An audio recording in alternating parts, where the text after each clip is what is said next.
welcome. We chat to Justin Arison, author of 7 books and serial entrepreneur, and he is well known throughout many social media platforms. My name is Denver Naika. This is The Get Real Show. Welcome everyone. We chat to Justin Arison all the way from the social media, who seems to be giving us some inspiring tips on how to save money. Justin, welcome to the Get Real Show. Thank you, Denver. Pleasure to be here, and I love that you guys are carrying inspirational messages to people, so it's a privilege to be here with you. So Justin, you have a huge following on social media, which seems to be growing rapidly on a daily basis, or should I say by the second or a minute, whichever we can put it into perspective. But let's get to know you from a very personal point of view. How did your career start? And you've made it quite evident that you were not born with a silver spoon in your mouth. So take us through your journey. Well, absolutely true. I mean, you know, people assume a certain narrative when they see somebody who's doing well, and they assume that's their position in life. But my backstory is actually very interesting. So I grew up in Magaliesburg in the Western Transvaal. I went to a dusty agricultural school. I was the only English speaker in the school. It was an Afrikaans school.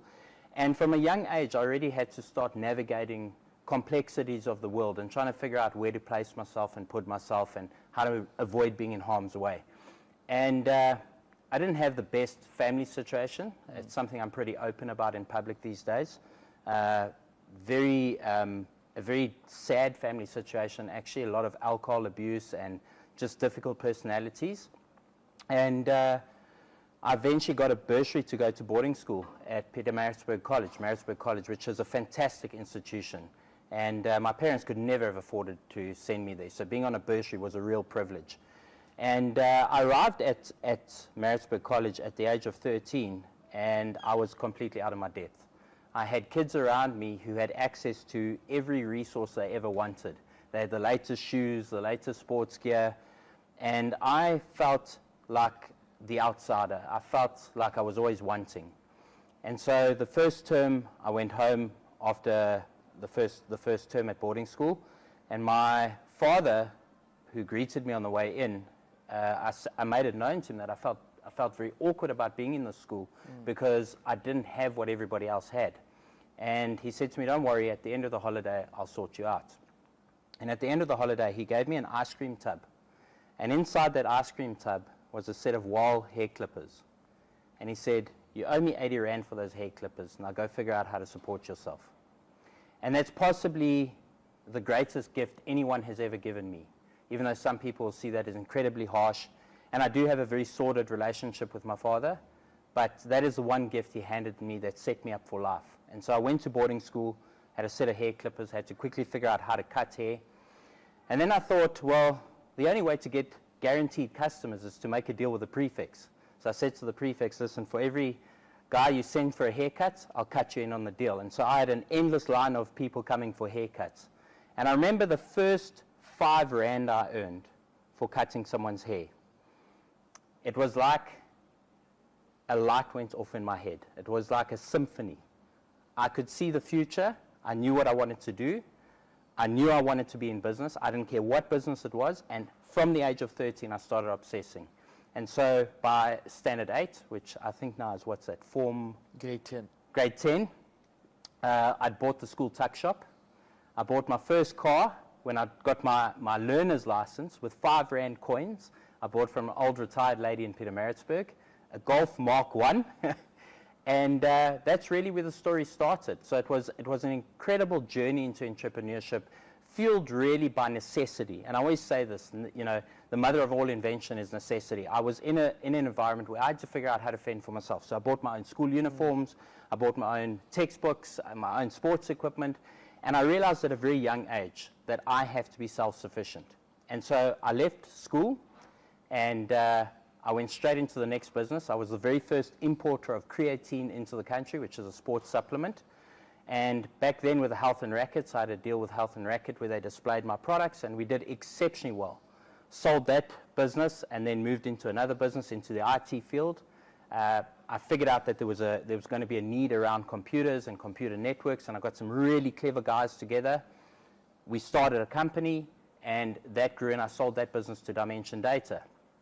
And then I went into another business. I started the very first online laptop refurbished store in South Africa. And back in 1999, when I did this was at a time when people would go to the bank, go and physically deposit the money, and fax me the deposit slip, and then we'd actually deliver their goods. So it was right at the beginning of e-commerce. But again, I had a moment like with the 5 Rand coin. I realized the moment I sold my first product online, I realized that this was the future. I could sit anywhere in the world with a laptop and from one central location serve millions of people. And that was the foundation of me building businesses. So it was an incredible journey. But along the way, I've got to tell you, I've had a lot of failure. Justin, we'll take a short break and we'll be back after this.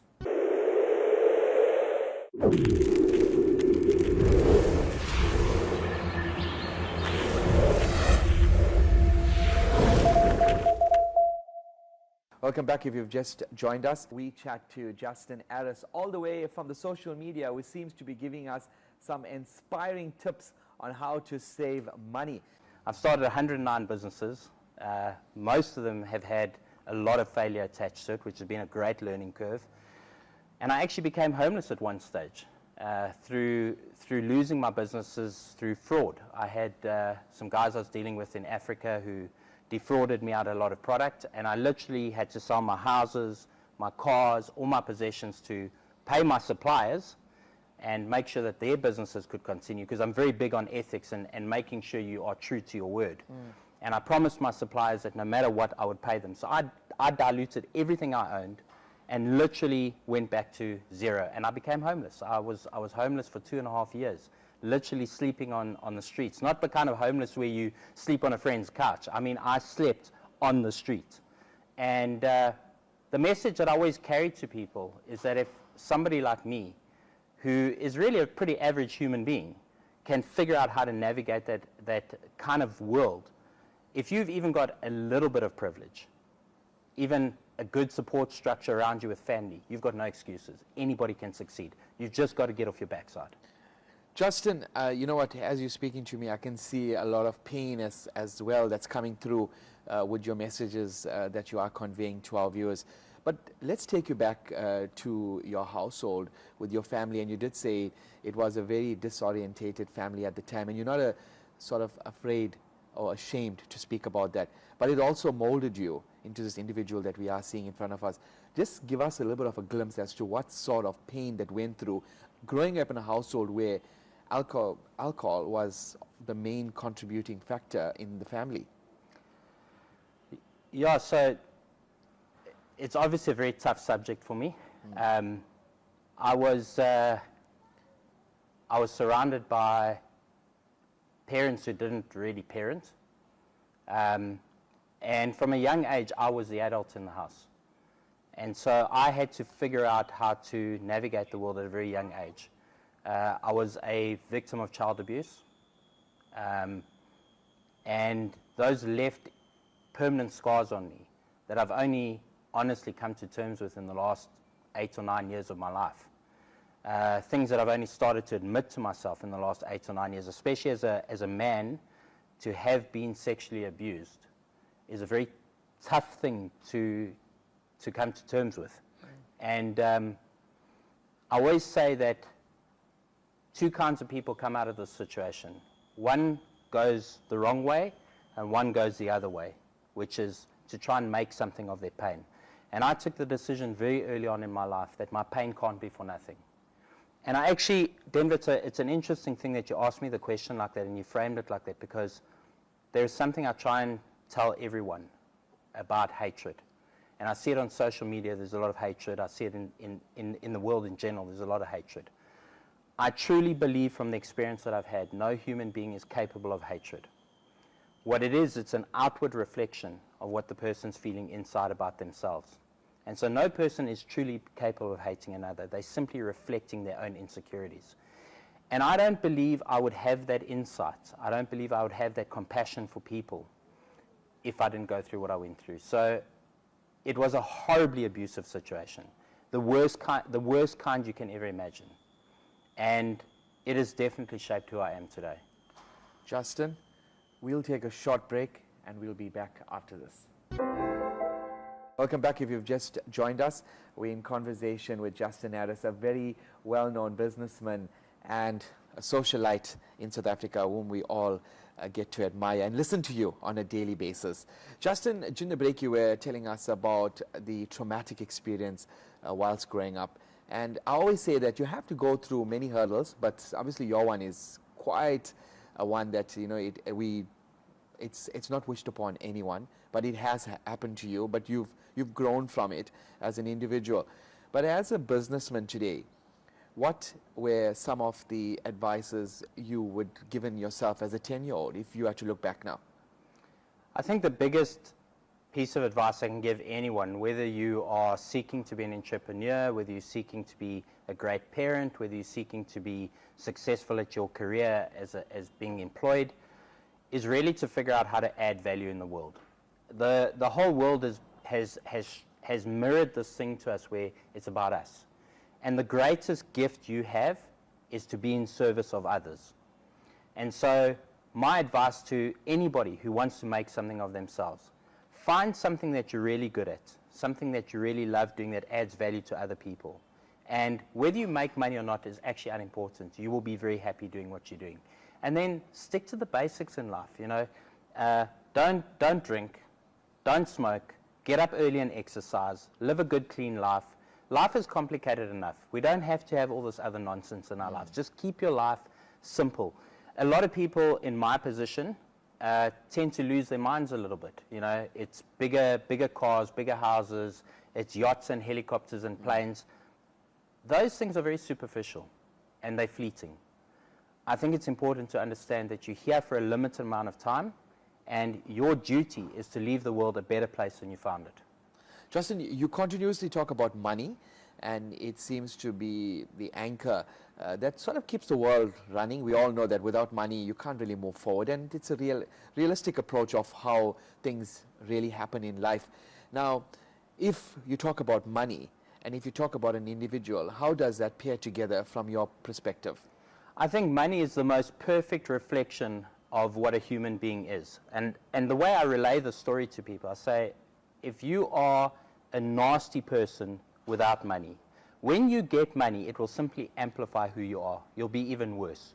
If you're a good person without money, it will amplify that. You'll be a great person with lots of money. And so the reason why I passionately talk about money, and it's a great question that you're asking because not enough people ask me this question. I really want to change people's hearts. I want to get people in the right direction. I want to get people living clean. I want to get them living right. But money is the resource that dictates the way you live your life. And if you don't have control over your money, and your money's controlling every decision you make, you're going to make poor decisions. So for me, the arrow to the heart is money. I'm giving people financial advice, but what I'm really giving them is a way to live their life.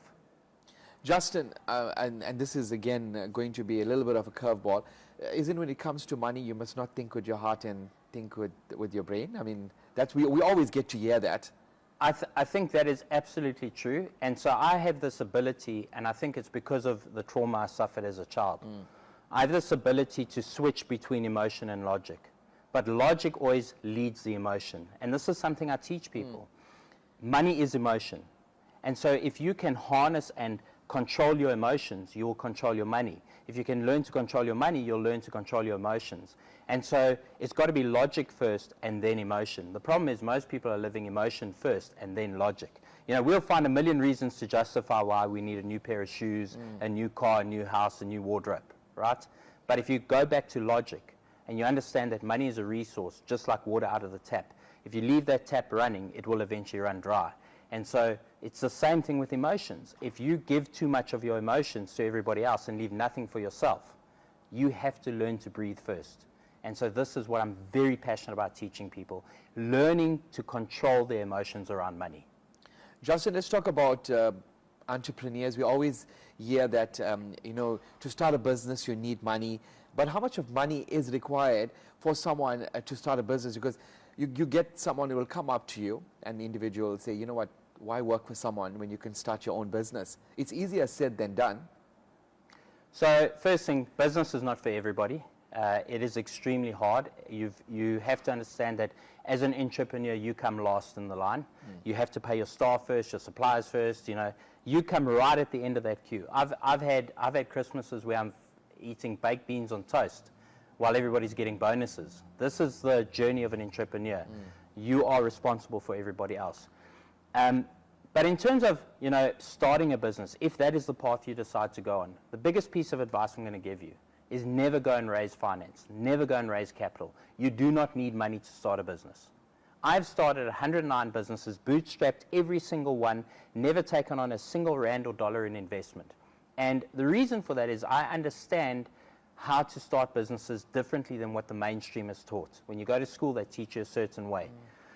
And it's the wrong way. You actually have to start the other way around. I tell people, go get an invoice book and go get your first customer. Go get your first customer. You then have a business. But the way most people want to do it, they'll register the business. They'll get the perfect desk. They have to go rent a place. And all of that requires money. Because they're not thinking about what is most important. The thing that is most important is that somebody actually wants to buy the product or service that you have to offer. So then I have people coming and saying, well, I want to go into manufacturing. I want to manufacture something. I say, well, take your savings, produce a prototype, and go and sell a concept. Find customers. If you can find customers, you will grow a business. Every single business I've grown on the back of customer revenue. So I've never had to go out and look for investment. And by the way, if you're leaving a job to start a business and you go and take on investors, you've literally just replaced your job, because essentially what you're doing is you're working for investors. Justin, you know, when you are in school, and I feel like a tongue-twisting question now, because I hope the teachers are not going to get angry with this. So when you are in school, they don't teach you about money with regards to, you know what, how do you survive? What's the value of money? It's like, you know, you got to study, you got to get a job, and you got to move on with life. But the whole essence about money does not come into the fact of a subject. Well, it's even worse. I mean, I realized at the age of 14, listening to my economics teacher, that he was earning less money than I was making cutting hair. And so this is the person teaching me about global economics. So I think it's important to understand that the source of your information is more important than the information itself. This is why when I got into business and started to pursue this career aggressively, I went to go and find mentors who were successful in the fields that I wanted to become competent at, rather than going to somebody who purely teaches it. Because, you know, there's that old saying that says those who can't teach consult. You know, there's kind of a truth to it. And so I think the education system is fundamentally flawed around not just finance. I think there's a lot of real world practicalities we have to catch up to. And I think it's important that people understand that money is a life skill, as is EQ. Emotion is a life skill. Interpersonal relationships is a life skill. And this is stuff we're not teaching kids at school. It is critically important that if we want to create citizens of substance, we have to change the education system, without a question. From dollar signs to rands, we'll be back after this. It's wintertime with People's Weather. Welcome back. You hear him continuously on East Coast Radio and Jacaranda giving financial advice, and we've got him here in studio with us, talking to us about money. So Justin, my next question to you is, why did you start giving advice for free to ordinary South Africans, financial advice, which is normally paid for? It's the craziest thing. I'm not a financial advisor, even though I've been in the financial industry for 25 years.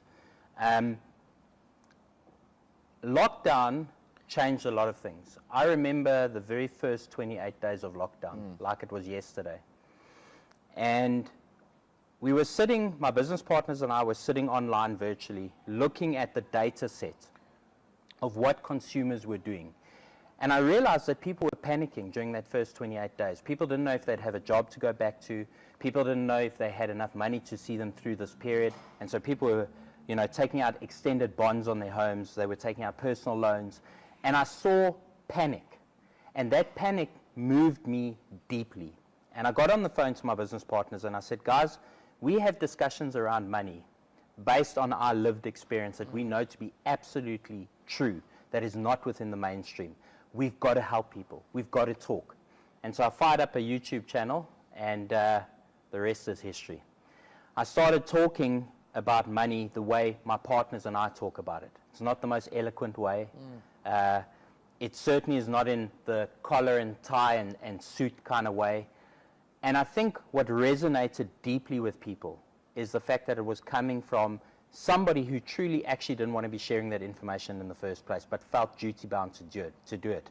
And so early on in my journey, I explained to people that, you know, in this country in particular, if you are successful in business, you do not want to wind your neck out too far and say too much to rock the establishment, because this country is very small and the industry is small. And so I had no desire to come out and be on social media and have my ugly bald head on screens all over the show. And especially the fact that I lisp, this is the other funny part. But I felt moved that ordinary citizens weren't getting the information that they needed to not just overcome COVID, but overcome a lifelong set of bad habits that COVID simply shone a light on. And so we had always been given this advice from our parents and from their parents and generations past, always have emergency savings. Have 3 to 6 months emergency cash. And what COVID highlighted is that nobody has that. So I was asking the question, why? Why is nobody doing this? Why are people not budgeting? Why are people spending more than they earn? Why are people borrowing against future earnings with no guarantee that they'll have those earnings to pay for crap that they really don't need? This is the stuff that drove me wild. And so I sat there really obsessing about it. And this is what started me delivering the message. And I felt if I spoke to people the way I speak to my business partners, not the way a financial advisor would speak to you, I felt that I could get through to people. And this is the result of why we're here, because people have resonated with that message. And I feel a social contract to share this information. And the only way I can explain this to people, because people always say, well, there has to be some kind of commercial incentive behind it. If you've got a life-threatening disease, Denver, and I have the cure to that disease, if you die, by association, I'm a murderer. And so I have a social contract to make sure I leave this world a better place for my children and for their friends, and implement financial education at a level that most people can understand. I have a social contract to do it. Having been elevated to a position of privilege through extreme hard work and pain and suffering, that pain cannot have been for nothing.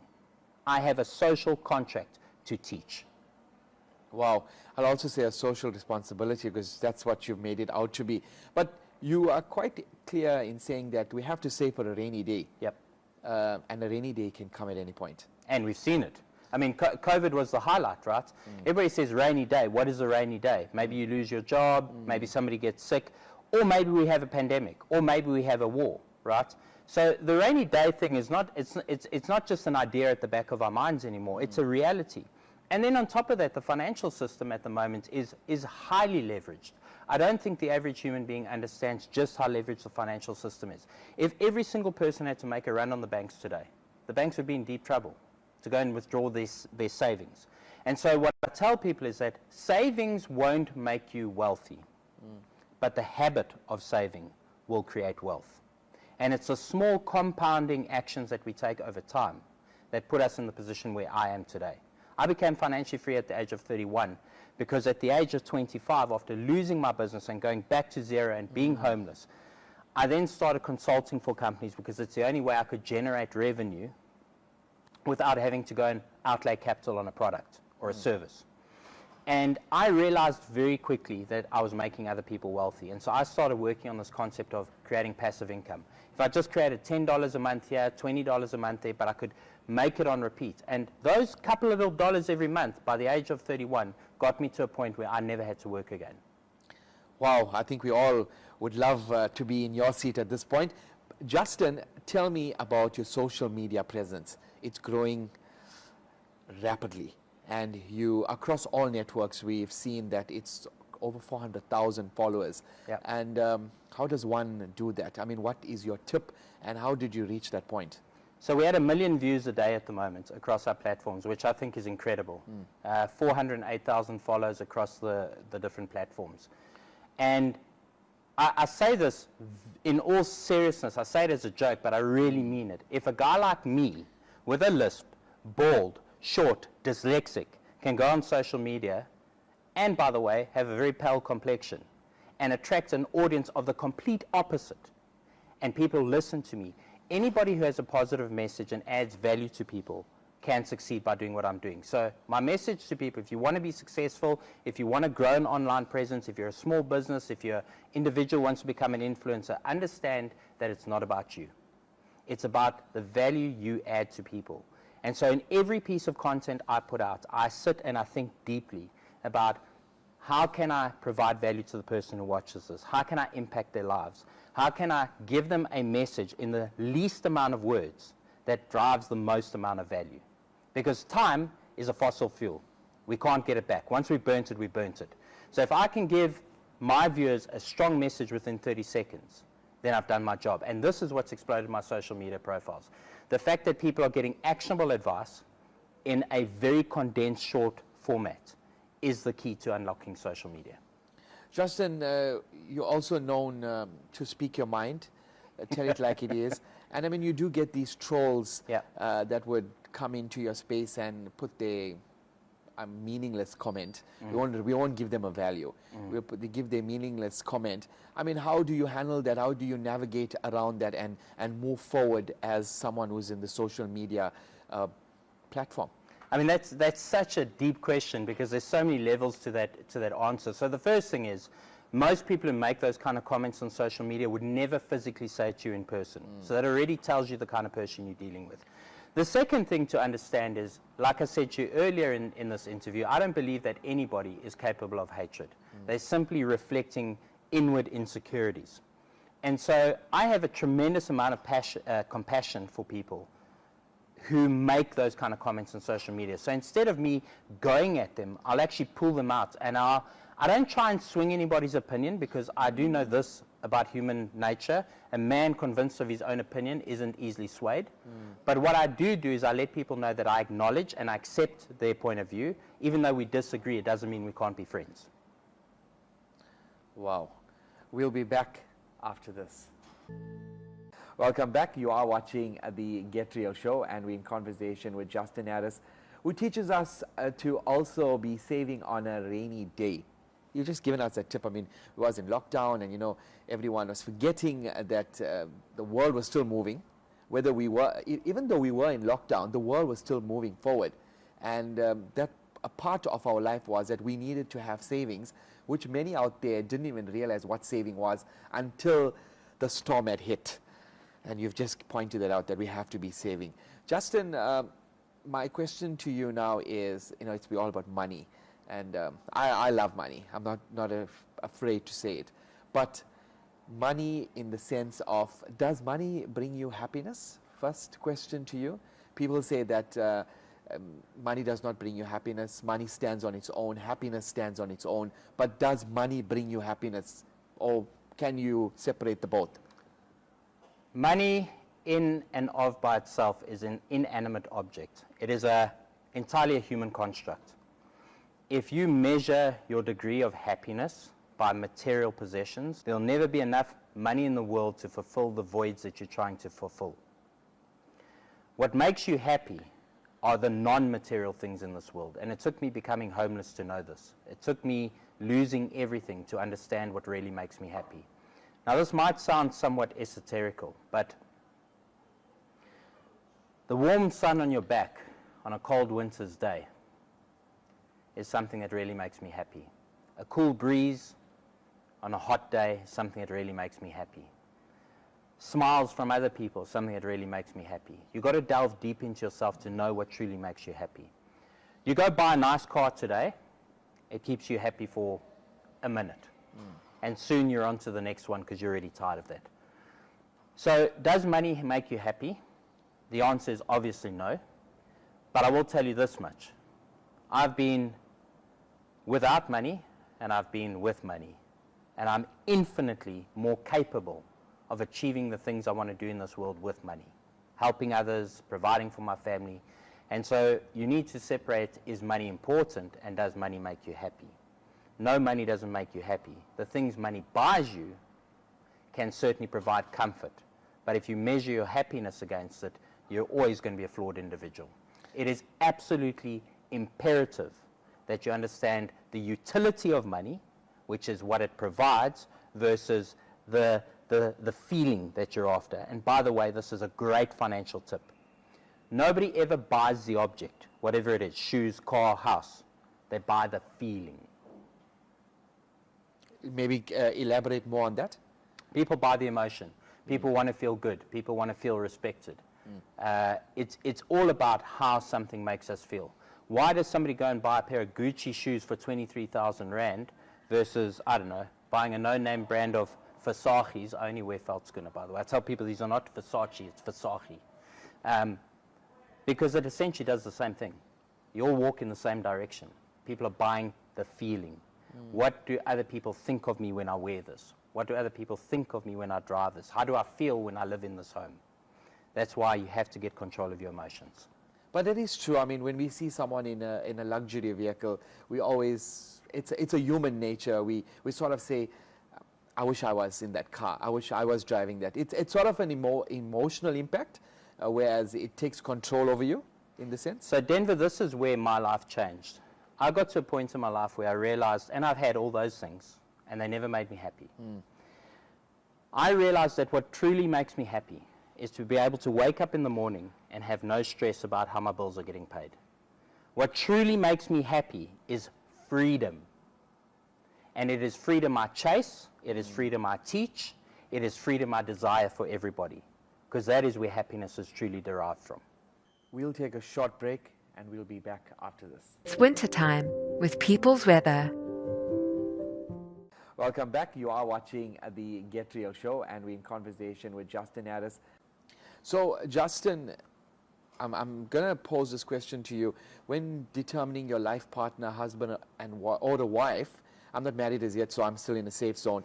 When choosing your life partner, I mean, how important is it to know the financial status, which will be sort of a contributing part in the relationship? It's the single most important financial decision and life decision you will ever make in your life. And people go through life marrying people as part of a happy accident. You meet someone through a mutual bunch of friends, you meet them at a braai, you meet them in a nightclub, wherever, right? And somewhere along the line, for the rest of your life, you trust this person and you put your head down on the pillow next to them, not realizing on a very deep cellular subconscious level, that person is the most influential person in your life. They influence your mood, they influence your financial decisions, your level of thinking, your ambitions. They influence every single aspect of your life. And I believe, I in fact wrote a book about this called Marriage and Money.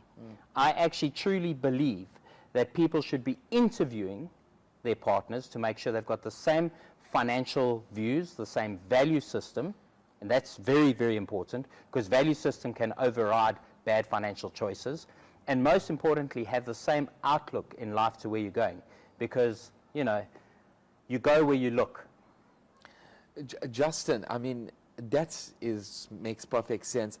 But again, when you're dating someone, the first question each other is posing to the relationship is, what do you do for a living? Where do you work? Again, money comes into play. But it's superficial because we don't really sit down and talk about our deepest financial plans. It's impolite to say to somebody, how much money do you owe?